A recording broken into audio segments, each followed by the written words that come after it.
Filminäitlejate esinemised toimivad sageli suitsukattena, kus kuulsused varjavad oma tõelist loomust nende tegelaskujude kaudu, keda nad mängivad. Kuid võtteplats vahetub järgmise suure kassahitti pealt intervjuuruumi vastu, toimub märgatav muutus, mis jätab intervjueerijad ja fännid rahutuks. Number 10. Joaquin Phoenix on tuntud Ameerika näitleja, keda peetakse oma põlvkonna üheks andekamaks näitlejaks. Ta on tuntud selle poolest, et suudab täielikult oma tegelaskujudesse sisse elada. Teismeas hakkasid Joaquin ja tema vanem vend River saama rolle reklaamides ning 1982 aastal tegi ta oma näitlejadebüüdi sarjas 7 pruuti 7 vennale. Tema teleesinemised ulatasid sarjadeni Hill Street Blues ja Murder, She Wrote. 1986. aastal sai ta rolli sarjas Morning Star, Evening Star ning samal aastal tegi ta oma filmidebüüdi filmis Kosmoselaager. Joaquini ulatuslik filmikarjäär viis ta filmi pereelu. Pärast lühikest pausi filmivõtetest naasis ta ekraanile 1995 aastal filmiga Surra nimel. Ta pälvis positiivset tähelepanu oma rollide eest mitmes filmis aastatel 2000-2004 ning pärast esinemist 2017 aasta filmis Sind polnud kunagi siin võitis ta Cannes'i filmifestivalil parima meesnäitleja auhinna. Kõige enam kiideti siiski Joaquini rolli Jokkerina 2019. aasta psühholoogilises põnevikus Jokker. See menükas kassahet tõi näitlejale parima meesnäitleja Oscari. Kuid tundus, et mõnikord läks Joaquin Phoenix oma rolli sisseelamisega liiga kaugele ning 2009 aasta intervjuus David Lettermaniga ületas ta piiri, mis järel tuli avalikult vabandada, sest publik jäi rahutuks ja ärevaks. Joaquin Phoenix astus David Lettermani hivisõhtusesse saatesse, kandes korrastamata habet ja tumedaid päikeseprille. Varasemad intervjuud olid pannud fännid ootama veidrat ja lõbusat vestlust, kuid seekord see nii ei läinud. Selle asemel vaatasid vaatajad ebamugavustundega piinlikult kohmetut vestlust, kus näitleja tundus olevat eemarolev ja vastas Lettermanile kas ühesõnaliste vastustega või aeg-ajalt arusaamatute pominatega. Ta istus ka saatejuhiga vastamisi ja näris ükskõikselt nätsu. Sellest, mis pidi olema reklaamklipp, sai hoopis üsna kõhe hetk, mis jättis jälje hilisõhtuse televisiooni ajalukku. Lühikesed vastused jätsid Lettermani sageli ka ise sõnatuks. Ta ootas süjuvamat vestlust. Isegi näitlejale suunatud komplimendid ei paistnud mõjuvat. Kõik, mida Joaquin suutis öelda, oli vaikselt pomisetud aitäh. Kui näitlejale anti märku midagi öelda või intervjueerija lause lõpetada, jäi Joaquin hoopis vait ja vaatas tühja pilguga külma ilmega. Kogu intervjuu vältel oli ta uskumatult kohmetu ning fännid arvasid, et Joaquin kannatab tegelikult närvivapustuse all, kuid hiljem paljastas ta, et üritas lihtsalt Lettermanilt ja avalikkuselt reaktsiooni välja meelitada. Ta oli juba saatetiimi teavitanud, et teeb sellise etteaste, kuid Lettermanile sellest triki tegemisest ei räägitud. Sellegipoolest tunnistas Joaquin, et kogu intervjuu oli lihtsalt kohutav ja uskumatult ebamugav. Ta esitas avaliku vabanduse, seeditades, kui väga ta seda kahetseb ja et ta ei teeks enam kunagi sellist etteastet. 9. Näitleja Gary Busey pöördus pärast põlvevigastust, mis täielikult rikkus tema plaanid teha karjääri profispordis teatrimaailma poole. Tema esimene filmiroll oli filmis Inglite süda politseiniku rollis. 1978 aastal mängis ta peaosa filmis Buddy Holly lugu, kus ta esitas ise nii gitarri kui ka vokaalpartiid, teenides selle eest Oscari nominatsiooni oma uskumatult veelva rockikooni kehastamise eest. Hiljem hakkas Gary Busey võtma ette kurjemaid rolle põnevusfilmides, nagu Surmarelv ja Kiskja paks. Tema eraelu oli aga kaugel hiilgusest. Gary koges 2 peaaegu surmavat juhtumit, sealhulgas peaaegu üledoosi ja peaaegu surmaga lõppenud mootorrattaõnnetust. Just see õnnetus viis rangemate kiivresseaduste kehtestamiseni Californias. Narkootikumide tarvitamise tõttu läbis Gary rehabilitatsiooni ning vaid 3 aastat hiljem pühendus ta kristlikule usule, liitudes Promise Keepersi organisatsiooniga. Tema vempodega polnud aga sugugi veel lõpp. Just 2008 aasta E-Oscari punase vaiba üritusel näis, et näitleja kaotas kontrolli. Otse-eetris eelsaate ajal intervjueeris Ryan Seacrest, Jennifer Garnerit ja Laura Linnit, kui äkitselt katkestas neid valju karjumine. Rahva seas seisis Gary Busey, kes üritas meeleheitlikult Seacresti tähelepanu saada. Ta liikus intervjuandja ja 2 naise juurde ning väitis kaootiliselt, et on Seacresti juba aastaid otsinud. Kui ta küsis, mida ta tegi, vastas Gary, et see on hoopis see, mida sa pole teinud. Seacrest jätkas vestlust Lauraga ja Jenniferiga, kui Carrie taas kaadrisse ilmus, mis peale intervjueerija ütles naistele, et ärgu nad muretsegu, sest neil on omad inimesed, viidates ürituse turvameeskonnale. Carrie näis Seacresti sikutavat, katkestades taas intervjuu. Laura ja Jennifer pöörasid siis tähelepanu Carriele, kes sekkus vestlusesse. Ta tervitas Laurat enne, kui Seacrest küsis temalt, kas ta tunneb Jennifer Garnerit. Ta pööras oma tähelepanu talle ja sirutas käe ebamugavaks kallistuseks, mis jättis näitlejanna silmanähtavalt ebamugavasse ja šokeeritud olukorda. Siis selgus, et Carrie oli kallistuse ajal Jenniferit kaerale suudelnud, mis jättis ta häirituks. Pärast seda, kui näitlejanna oli lahkunud, jätkasid Seacrest ja Carrie omavahelist vestlust. Näitleja ütles talle, et nad kohtuvad peol, tead küll, sellel peol. Hiljem samal õhtul intervjueeris Garrett üks lapsreporter, keda ta hirmutas. Šokeerival videol küsis reporter näitlejalt, millist nõu ta annaks kõigile noortele kuulsustele, kes seadusega pahuksisse satuvad. Carrie muutus üsna hirmutavaks ja hakkas õelalt ütlema, et reporter peaks valjemini rääkima, sest ta ei kuule teda. Ta kordas küsimust mitu korda, mis ajendas näitlejalt jätkuvalt ebaviisakaid vastuseid, sealhulgas, mida sa mult küsid? Kui noor reporter küsis, mida ta arvab noortest kuulsustest nagu Britney Spears ja Lindsay Lohan, vastas ta külmalt väites, et nad pole kuulsused, nimetades neid kaotajateks ja idiootideks. Ta esitas ka mõningaid jahmatavaid süüdistusi Paris Hiltoni kohta seoses heategevusorganisatsioonidega, kellega ta oli rääkinud, ning läks nii kaugele, et nimetas teda patoloogiliseks valetajaks. Kuigi näitleja hiljem vabandas oma käitumise pärast punasel vaibal, eriti ebamugava vahetuse eest Jennifer Garneriga, oli sündmus juba tema barbaarsest täitumisest rikutud. Keheksas. Lahkunud Burt Reynoldsit austatakse kui andekat Ameerika tele- ja filminäitlejad, kelle lõvestunud olek ja eneseirooniline huumor tegid temast kassahittide staari. Tema ekraanakarjäär algas 1958 aastal, kui ta esines mitmes telesaates, sealhulgas Flight, Schultz Playhouse ja Pony Express. Ta sai rolli ka sarjas Riverboat koos Darren McGaviniga. 1961 aastal esines ta Broadway lavastuses Look Who's Come to Town ning jätkas oma ulatusliku karjääri külalisrollidega sellistes saadetes nagu Route 66, The Twilight Zone ja Perry Mason. Burti esimene suur läbimurre tuli siis, kui ta sai rolli sarjas Gunsmoke Paul Comanche sepa Clint Asperina. Näitleja mängis peaosa ka paljudes populaarsetes filmides, sealhulgas Shamus, The Man Who Loved Cat Dancing, White Lightning, The Longest Yard ja Smokey and the Bandit. Ta oli tuntud selle poolest, et tegi oma trikid ise, millest üks jättis talle purustatud lõualuu. Burti telesaated jätkusid stabiilselt kuni 80ndate keskpaigani, mil tema filmid enam hitid ei olnud. Ta naasis lõpuks televisiooni, mängides peaosa detektiivisarjas B.L. Stryker. Ta teenis Emmy auhinna parima näitleja kategoorias oma rolli eest sarjas Evening Shade ning ta valiti rolli Quentin Tarantino filmis Once Upon a Time in Hollywood, kuid suri enne, kui tema stseenid jõuti üles võtta. Tema viimane roll oli väike osa poksifilmis nimega Shadow Fighter. 1994 aastal esines Burt Reynolds saates The Tonight Show ja jagas Stevenit Nickelodeoni saatejuhi Mark Samersistiga. Intervjuu Jay Lenoga ei kulgenud aga sugugi ladusalt ning oli täiesti ebatüüpiline Burt Reynoldsi tavapärasele koomilisele iseloomule. See episood oli hoopis täis talumatut pinget, kus näitleja tuli stuudiosse juba harvas tujus, mis muutis selle nõigu egovõitluseks ja otse-eetri kaoseks. See, mis algas süütu naljatlemise ja lihtsate tögamistega, paisus inetuteks ja piinlikeks teleesinemisteks, mis paljastasid mõra Hollywoodi lihvitud kuvandis. Burti esialgne halb tuju tuli ilmsiks läbi märkuse, mille ta tegi kaasviibijale, kes rääkides Lenoga oli näitlejale seljaga. Burt ütles välja, et talle ei meeldi, kui temast vestluse ajal eemale pööratakse, eriti kui jutt puudutab ka teda ennast. Mark Summers pärandas oma asendit, et Burt vestlusesse kaasata, kuid see ei aidanud eriti näitleja tuju parandada. Allakäik algas sellega, et Mark Summers tegi Burti hiljutise lahutuse kohta terava märkuse.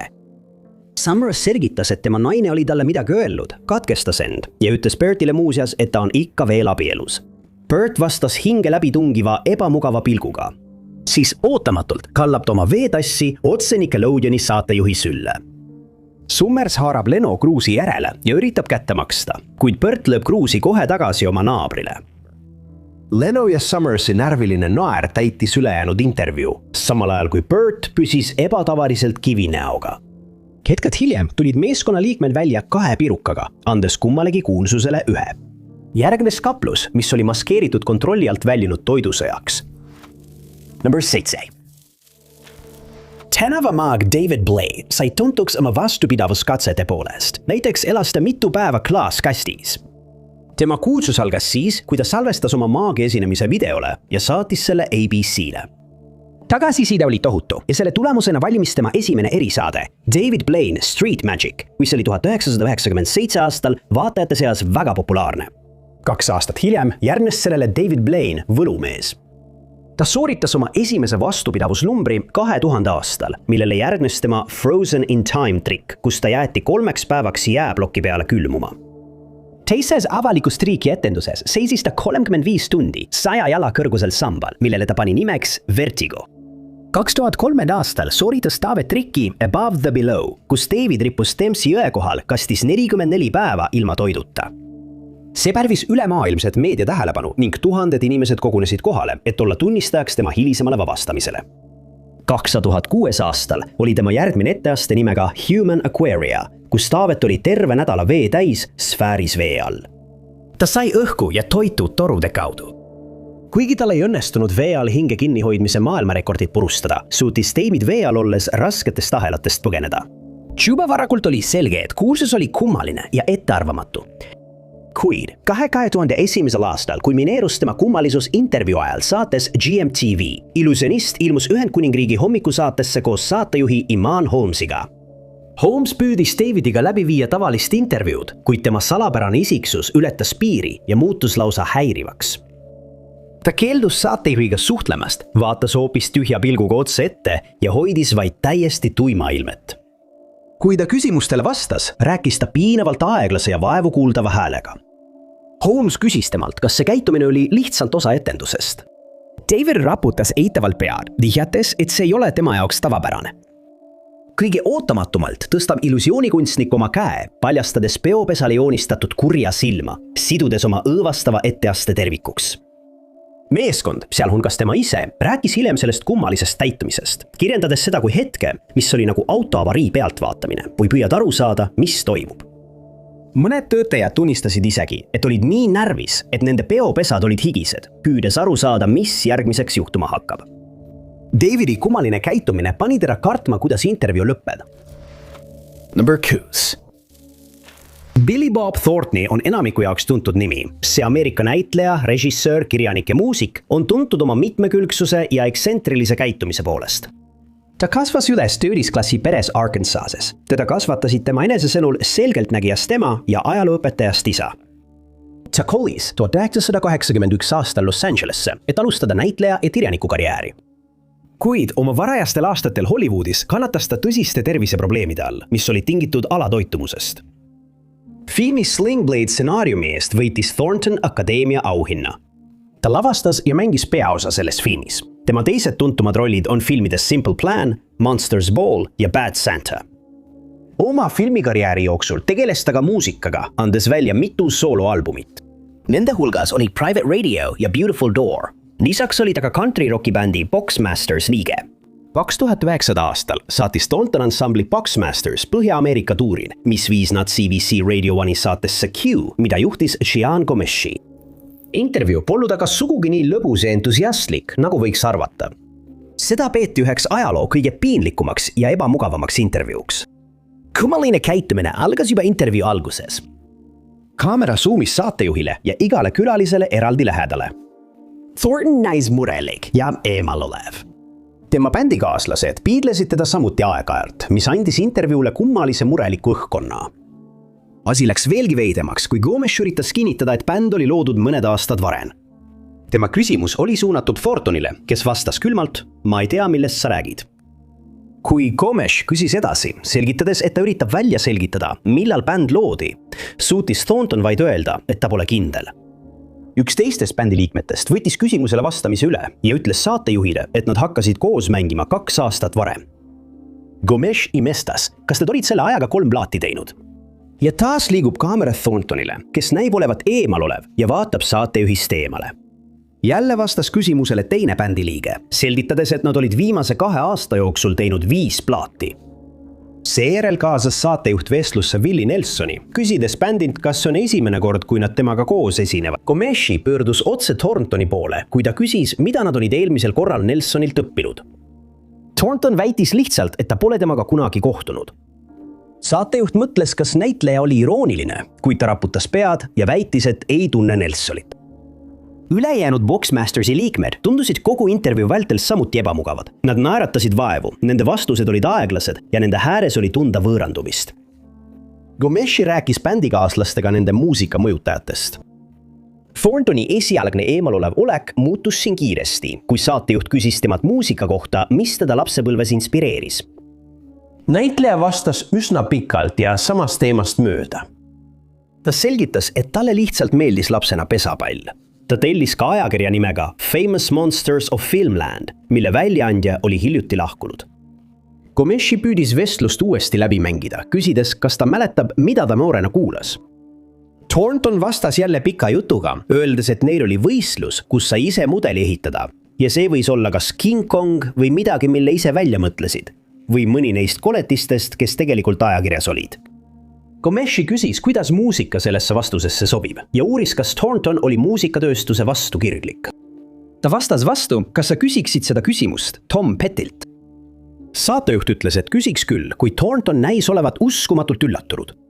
Sealt edasi läks intervjuu järsult allamäge, kui näitleja vihastas, kui tema näitlejakarjääri mainiti. Tundus, et QTV produtsentidele oli antud juhised mitte rääkida ega mainida Thorntoni näitlemist, mida siiski tehti intervjuu alguses.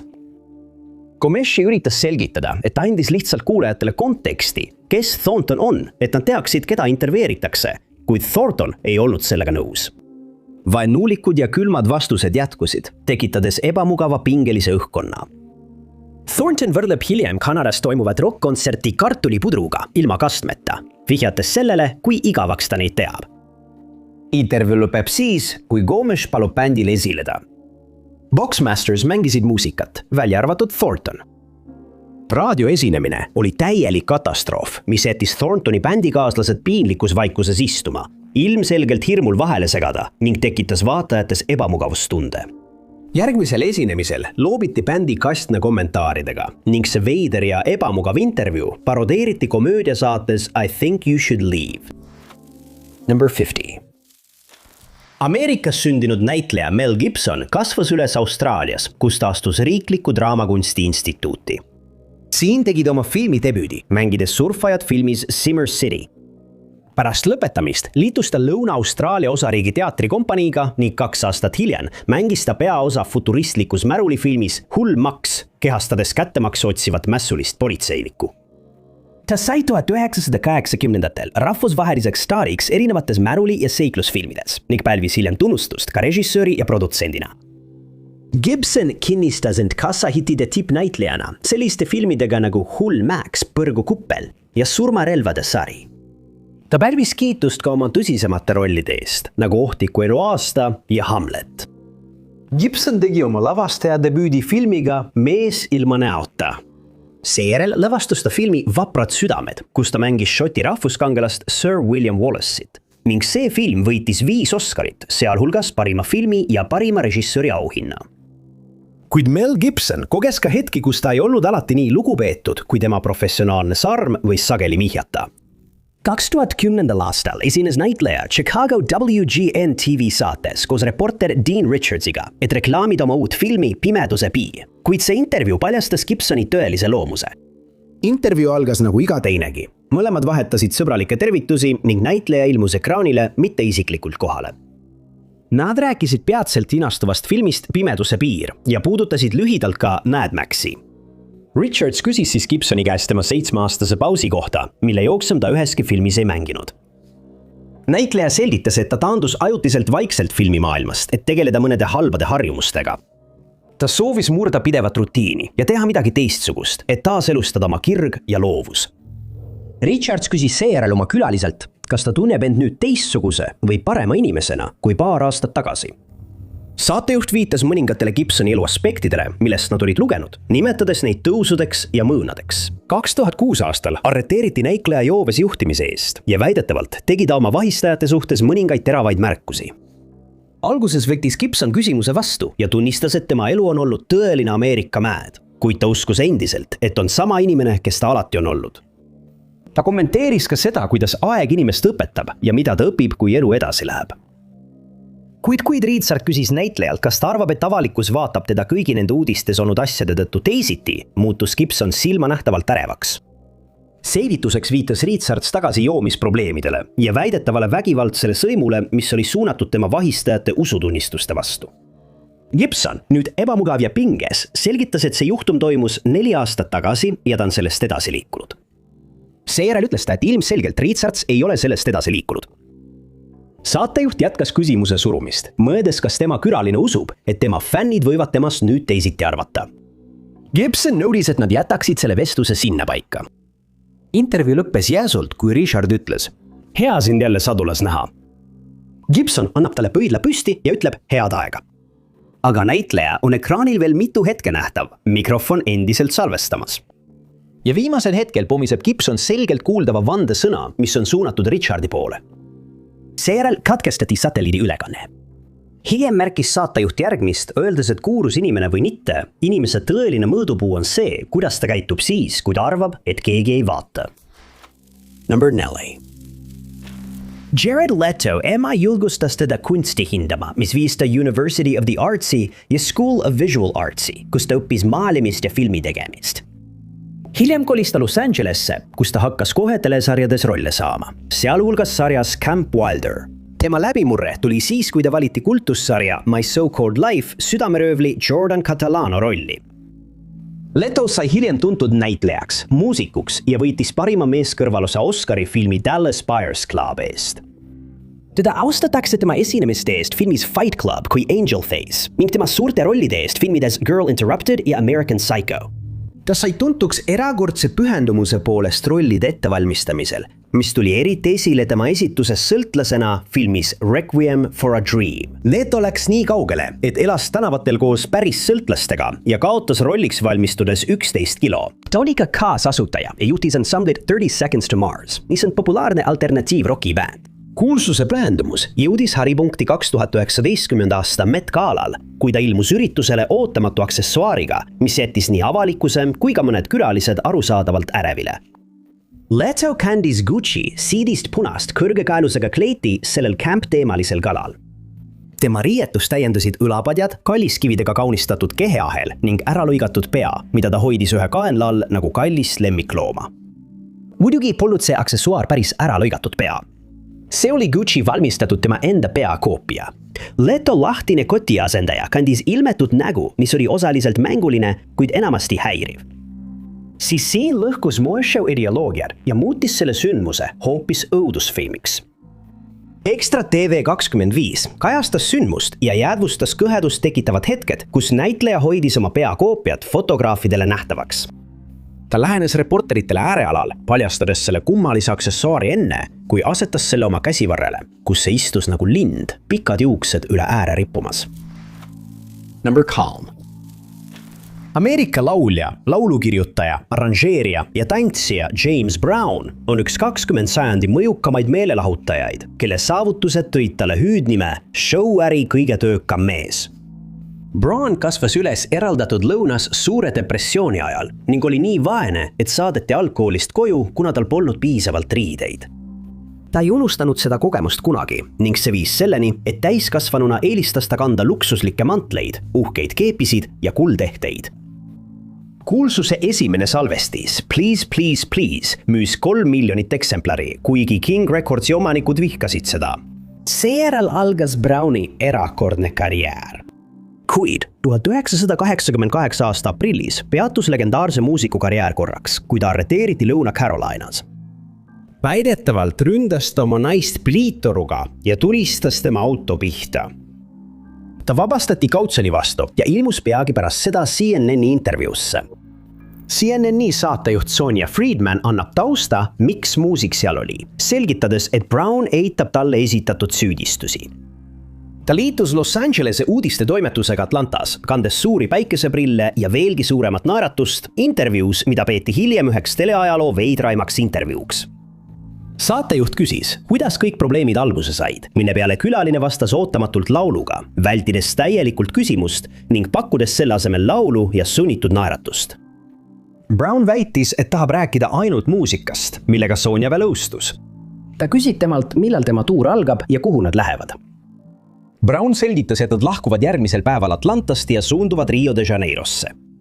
Talt küsiti siis, kas ta on tuuri pärast mures, kuna paljud tema fännid on kuulnud tema arreteerimisest ja süüdistustest.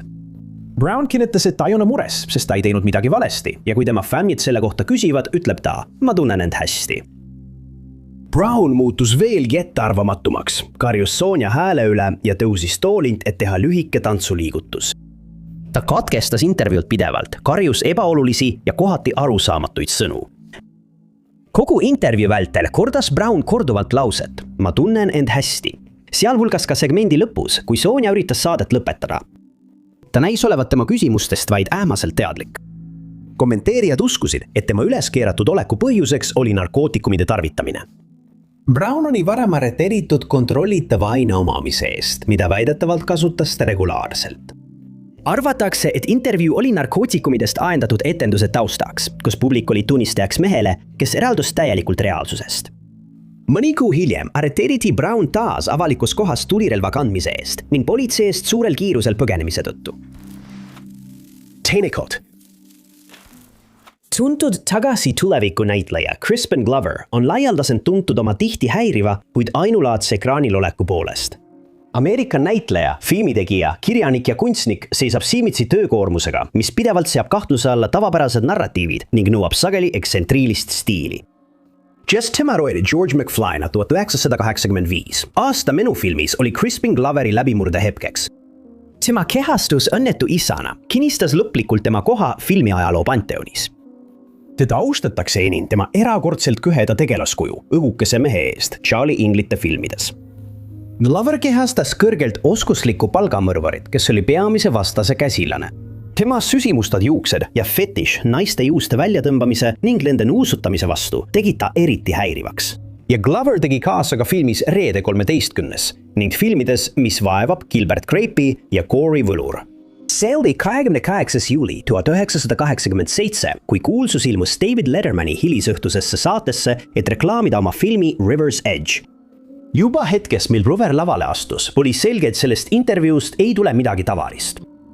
Näitleja kandis kummalist parukat ja platvormkingi, näis ebatavaliselt närviline ja ebamugav. Kui Letterman küsis, kuidas tal läheb, puterdas Glover sõnadega ja rääkis ebaselgelt, öeldes, mul on hästi, tõesti hästi. Letterman jätkas talle lihtsate küsimuste esitamist, näiteks kuidas suvi möödub, kus ta elab ja kus ta varem elas, kuid saatejuht ei saanud temalt eriti midagi teada. Kui ta küsis, kas ta elab Hollywood Boulevardi lähedal või sellel, muutus Glover üha ärritatumaks, mille peale Letterman ütles, jätame selle teema ja läheme millegi muu juurde. Seejärel juhib saatejuht tähelepanu kohvrile, mille külaline endaga kaasa tõi. Glover nõudis närviliselt, et ta peab avalikkusele midagi enne ajakirjandust ütlema, sest nemad võivad asju väänata. Seejärel tõmbab ta välja kokkupolditud ajalehe LA Weekly ja loeb sellest katkendi.